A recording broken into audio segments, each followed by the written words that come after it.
धर्मांध आणि राष्ट्रद्रोही लोक आहेत असे सांगणारे हे लोक आहेत ना. मग MIM बरोबर बसतात, काँग्रेस बरोबर बसतात. त्यांना काँग्रेसचा प्रचंड राग तिटकारा होता शिंद्यांना किंवा भाजपला.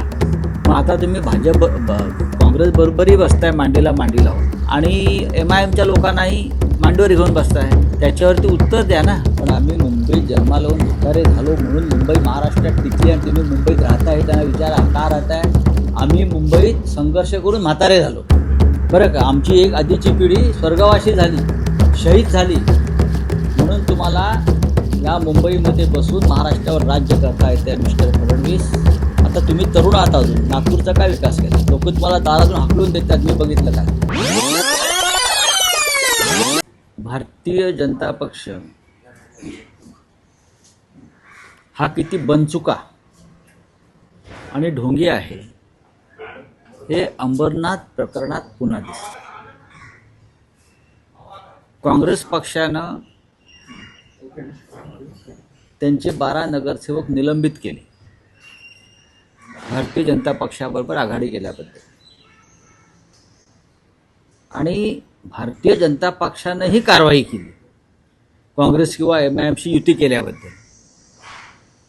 पण काँग्रेसनं उमेदवारांना, त्यांच्या नगरसेवकांना निलंबित करताच रवींद्र चव्हाण भाजपचे प्रांताध्यक्ष आहे, त्यांनी त्याच काँग्रेसच्या नगरसेवकांवर ससाण्यासारखी झडप घातली. जे राज ठाकरे म्हणाले ना तेच झडप घातली.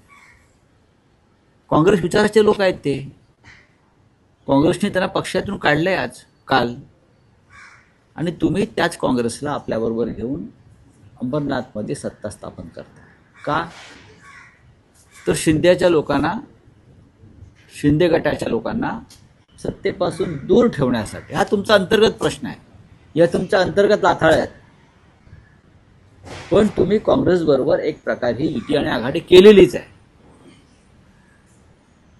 MIMचे लोक सुद्धा बरोबर घेऊन आकोटला सत्ता स्थापन करतायत, त्यांना त्यांच्यावर कारवाई होते MIMच्या लोकांवर, आणि त्यांना बरोबर घेऊन MIMला सुद्धा आकोटला बरोबर घेऊन ते सत्ता स्थापन करतायत. मी म्हटलं ना, हे एक नंबरचे बनचुके आणि ढोंगी लोक आहेत. महाराष्ट्रामध्ये त्यांनी वैचारिक विष पेरण्याचा प्रयत्न केला, राज्य गढूळ केलं. लोकांसांगे ब्रह्मज्ञान, स्वतः कोरडे पाषाण, हे जे संतांनी म्हटलं आहे ते भारतीय जनता पक्षाच्या बाबतीत तंतोतंत लागू पडत आहे. जे वारंवार आम्ही म्हणतोय की काँग्रेस नसेल तर भाजपा नाही, शिवसेना नसेल तर भाजपा नाही. पूर्वी नेते किंवा कार्यकर्ते घडवले जात होते, आता ते पळवले जातात आणि आपले पक्ष उभे केले जातात. स्वतःच्या पक्षामध्ये नेतृत्व घडवण्याची किंवा कार्यकर्ता घडवण्याची अजिबात क्षमता नसल्यामुळे आणि स्वबळावर सत्ता स्थापन करण्याची ताकद नसल्यामुळे अशा प्रकारे चोऱ्या माऱ्या, लांड्या लबाडा, कोणताही वैचारिक विधिनिषेध न ठेवता लोकांना पक्षात सामील करून घ्यायचं. खरं म्हणजे रवींद्र चव्हाण ह्यांच्या ठाणे जिल्ह्यामध्ये घडलं आहे.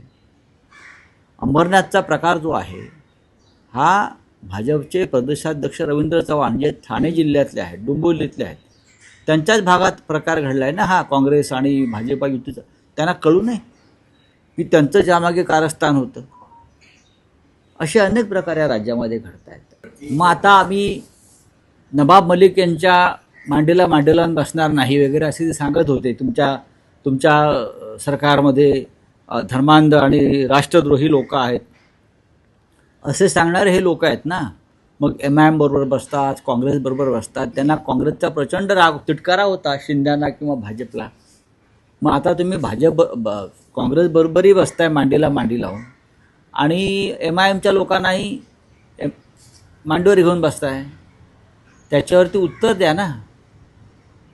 तुम्हाला आमचा त्रास यासाठी झाला की आमच्या सरकारमध्ये नवाब मलिक आहे, आम्ही हिंदुत्व सोडलं, आम्ही अमुक केलं, आम्ही काँग्रेसबरोबर बसणार नाही बरं का. हे कोण म्हणत होतं? मेंदे म्हणत होते. आम्हाला काँग्रेसचा विषय प्रचंड घृणा आहे. मग आता काय, तुमचा मित्रपक्ष काँग्रेसबरोबर आहे, तुम्ही बीडमध्ये काँग्रेसबरोबर अलायन्स करताय, MIM बरोबर अलायन्स करताय, कशाला लोकांना फसवताय. वैचारिक सुनता केली. त्याला वैचारिक सुनता करणं म्हणतात, वैचारिक सुनता करणं. आम्ही राज ठाकरे यांच्याबरोबर आहोत. आमच्याबरोबर शरद पवारांची राष्ट्रवादी काँग्रेस काही ठिकाणी आहे. पण साधारण काँग्रेस पक्षाबरोबर जेव्हा आम्ही महाराष्ट्रात सरकार स्थापन केलं आणि त्या सरकारमध्ये खरं तर एकनाथ शिंदे आणि त्यांच्याबरोबरची जी टोळी फुटली तेही सामील होते, तेही सत्तेचे भोग घेतच होते ना. आणि बराच काळ घेतला त्यांनी. त्यातूनच ते 50-50 खोके वाटण्याची ताकद निर्माण झाली. म्हणजे 2,000 कोटी रुपये त्यांनी वाटले आमदारांना. तेव्हा त्यांना काँग्रेस नको. त्यांनी पहिल्या दिवशी काँग्रेसचं सरकारमध्ये बसणार नाही ही भूमिका का घेतली नाही? 2.5 वर्ष सरकारमध्ये बसल्यावर तुम्हाला ही उपरती झाली. ही अनपेक्षित भेट असते. अशा प्रकारे ज्या भेटी असतात त्या अनएक्सपेक्टेड असतात, अनपेक्षित असतात.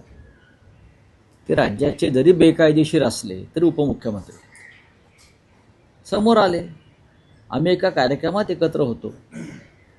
आता आपल्या विचाराची नसलेली व्यक्ती त्या कार्यक्रमाला आले म्हणून त्या कार्यक्रमावरती बहिष्कार टाकण्याची विकृती आमच्यामध्ये नाही. माझा कार्यक्रम झाला होता, ते समोर होते, हाय हॅलो झाला आणि आम्ही निघून गेलो. त्यांनी नमस्कार केला, तुम्ही एकेकाळी तुम्ही जिथे आहात ज्या घरी त्यांचं जाणं येणं होतं. एकेकाळी ते आमचे सहकारी होते, जवळचे मित्रही होते. हे सत्य आहे ना, हे सत्य आहे. आता त्यांनी पलायन केलं तर आम्ही काय करणार? आम्ही आहोत तिथेच आहोत. असं आहे की जे नीतिमान आणि निष्ठावान असतात त्यांच्यासमोर जे पळून जातात त्यांच्या नजरेला नजर ते भिडवू शकत नाहीत. हे मी शिंद्यांच्या बाबतीत म्हणत नाहीत, हे सगळ्यांच्याच बाबतीत असेल. आता अजित पवार शरद पवार एकत्र आहेत, पण सुरुवातीच्या काळात अजित पवारसुद्धा शरद पवारांच्या डोळ्याला डोळा भिडवत नव्हते. हे आपण चित्र पाहिलं असेल. पण हे सर्वत्र आहे. मला काय वाटणार आणि कशाकरता वाटावं? त्यातून काय महाराष्ट्रात त्यातून काय मिळणार आहे? काहीच नाही. ते ढोंगी भाजपबरोबर सत्तेमध्ये आहेत, त्यांना भाजपा ब्लॅकमेल करत आहे. अमित शहा त्यांच्या पक्षाचे नेते आहेत आणि आमच्या दृष्टीनं अमित शहा महाराष्ट्राचे शत्रू आहेत, महाराष्ट्राचे दुश्मन आहे. म्हणून ते 2 ठाकरे बंधू एकत्र येऊन महाराष्ट्राच्या दुश्मनाविरुद्ध लढत आहेत. दोन्ही बाजूनी काही ठिकाणी अपक्ष किंवा बंडखोर रिंगणात, दोन्ही बाजूने, असं नाही दोन्ही बाजूने आम्ही दोन्ही बाजूने आहे. त्याच्यावरती आता काल आम्ही रात्री चर्चा केलेली आहे, बघू आता. पण आम्ही मुंबईत जन्माला येऊन म्हातारे झालो म्हणून मुंबई महाराष्ट्रात टिकली आणि तुम्ही मुंबईत राहताय हे त्यांना विचारा, का राहताय?